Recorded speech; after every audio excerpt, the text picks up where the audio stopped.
Hello friends, once again welcome back to coding inspiration.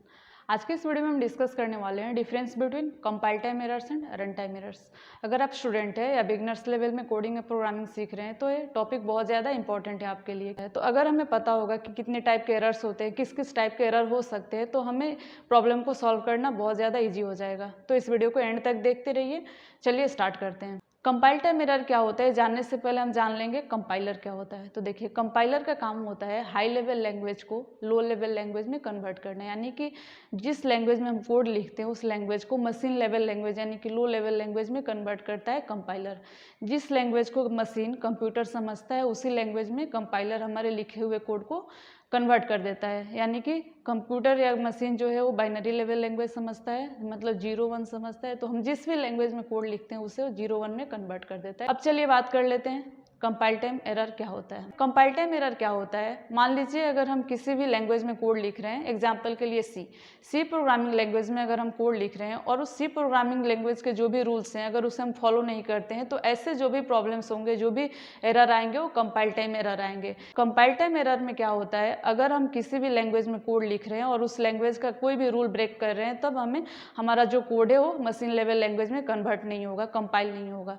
तो हमें ऐसे एरर को, कंपाइल टाइम एरर को एग्जीक्यूट करने से पहले, मशीन लेवल लैंग्वेज में कन्वर्ट करने से पहले फिक्स करना होता है। कंपाइल टाइम एरर का एग्जांपल है, अगर हम कहीं पे ब्रेसेस मिसिंग कर देते हैं, सेमीकोलन मिस कर देते हैं, या अगर हम गलत वेरिएबल डिक्लेयर कर देते हैं, तो ऐसे जो भी एरर आते हैं वो कंपाइल टाइम एरर में आते हैं। नेक्स्ट बात करते हैं रन टाइम एरर कब होता है। तो देखिए, जब हमारा कोड या प्रोग्राम पूरी तरह से सक्सेसफुली कंपाइल हो जाता है, यानी कि मशीन लेवल लैंग्वेज में कन्वर्ट हो जाता है, उसके बाद जो भी बिजनेस लॉजिक में जो भी प्रॉब्लम्स आते हैं वो रन टाइम एरर आते हैं। एग्जाम्पल के लिए डिवाइडेड बाई 0, अगर ऐसे में कोई बिजनेस लिखे, हमारे प्रोग्राम में कोई भी ऐसा लॉजिक है, यानी कि लॉजिकल एरर जो होता है वो रन टाइम में आता है।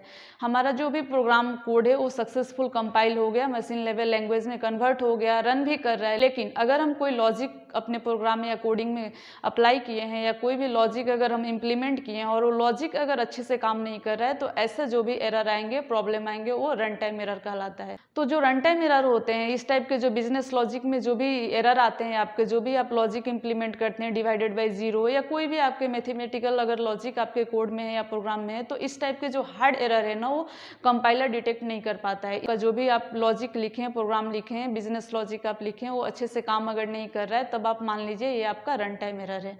तो कंपाइल टाइम एरर आपके कोड को मशीन लेवल लैंग्वेज में कन्वर्ट नहीं करने देगा, रन नहीं करने देता है। आपको मशीन लेवल लैंग्वेज में कन्वर्ट करने से पहले ही आपको कंपाइल टाइम एरर को, जो भी आपके सिंटेक्स प्रॉब्लम है उसे आपको पहले सॉल्व करना होगा। वहीं पे अगर रन टाइम एरर की बात करें तो आपका जो भी कोड प्रोग्राम है वो सक्सेसफुल कंपाइल हो जाता है, यानी कि मशीन लेवल लैंग्वेज में कन्वर्ट हो जाता है, रन भी कर जाता है, लेकिन आपके जो भी कोड में बिजनेस लॉजिक है या जो भी लॉजिकल आपके जो भी प्रॉब्लम है वो आपका काम नहीं करेगा आपके कोड या प्रोग्राम को एग्जीक्यूट होने के बाद भी। तो दोनों में यही डिफरेंस है। एक तो आपका कोड कंपाइल नहीं होने देगा, यानी कि मशीन लेवल लैंग्वेज में कन्वर्ट नहीं होने देता है, जिसे कहते हैं compile time error. Run time error होता है जो भी आपके कोड में अगर बिजनेस लॉजिक में प्रॉब्लम होता है, तब रन टाइम एरर आपको वो प्रॉब्लम देखने को मिलता है। तो आई होप कि ये वीडियो आप लोग के लिए यूजफुल रहा होगा। अगर वीडियो यूजफुल लगे तो इस वीडियो को लाइक कर दीजिएगा, शेयर कर दीजिएगा और मेरे चैनल को सब्सक्राइब कर लीजिएगा। इस वीडियो से रिलेटेड अगर आपकी कोई भी क्वेरीज हो तो हमें कमेंट करके जरूर बताइएगा। Thank you.